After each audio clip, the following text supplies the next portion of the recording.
क्या सच में सिर्फ 7 दिनों में हाई ब्लड प्रेशर को कंट्रोल किया जा सकता है, वो भी नेचुरली?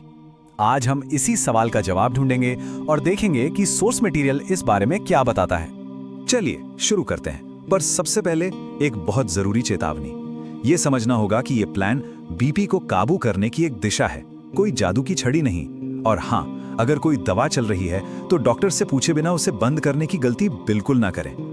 तो सबसे पहले ये समझते हैं कि आखिर हाई बीपी को इतनी गंभीरता से क्यों लिया जाता है, इसे साइलेंट किलर का नाम क्यों दिया गया है।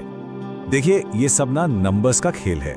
नॉर्मल ब्लड प्रेशर 120-80 के आसपास रहना एक सेफ जोन है, लेकिन जैसे ही ये नंबर 140-90 को छूता है या उसे पार कर जाता है, समझ लीजिए अलार्म बजना शुरू हो गया है। हाँ, हाई बीपी के कुछ आम लक्षण होते हैं, जैसे सिर में दर्द रहना, चक्कर आना या बहुत ज्यादा थकान महसूस होना।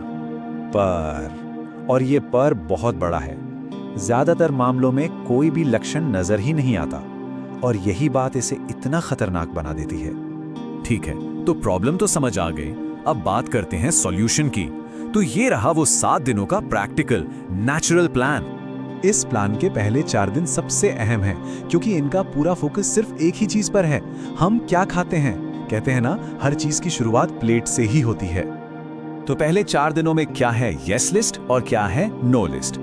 बाईं तरफ है हमारे दोस्त, जैसे केला, दलिया और लहसुन, और दाईं तरफ है वो चीजें जिनसे दूरी बनानी है, जैसे ज्यादा नमक, फास्ट फूड और रेड मीट। अब इन 4 दिनों का गोल्डन रूल सुन लीजिए।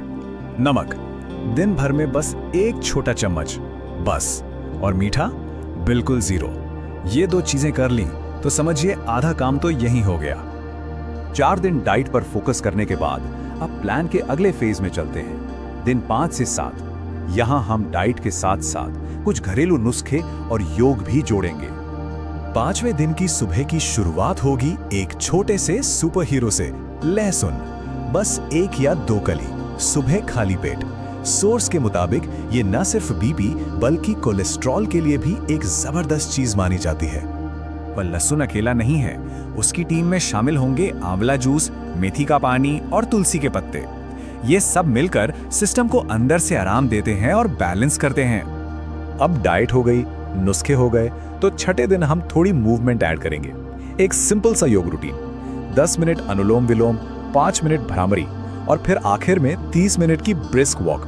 स्ट्रेस रिलीज करने के लिए ये बेस्ट है। और 7वां दिन शायद सबसे जरूरी, ये नंबर देखिए, 7 से 8 घंटे। ये है नींद का टाइम। स्ट्रेस और ब्लड प्रेशर का बहुत गहरा रिश्ता है, और अच्छी नींद उस रिश्ते को तोड़ने का सबसे अच्छा तरीका है। तो 7 दिन पूरे, प्लान खत्म? नहीं, कहानी तो अब शुरू हुई है। अब बात करते हैं कि इसके बाद क्या करना है और क्या-क्या सावधानियां बरतनी है।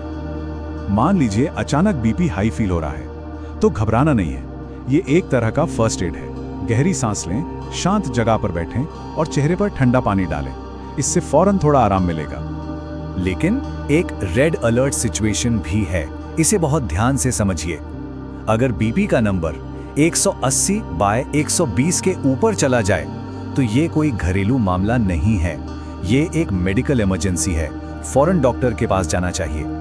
तो इस पूरे प्लान का सार क्या है? ये एक सिंपल सा इक्वेशन है, सही खाना प्लस योग प्लस घरेलू नुस्खे। जब ये तीनों मिलते हैं तभी बेहतर रिजल्ट मिलता है। तो क्या ये 7 दिन की कोई मैजिक ट्रिक है? बिल्कुल नहीं। असली फायदा तब शुरू होता है जब ये आदत बन जाती है। कहा जाता है कि 21 से 30 दिन लगातार करने पर बीपी स्टेबल होने लगता है।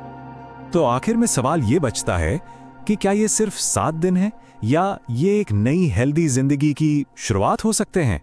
सोचने वाली बात है।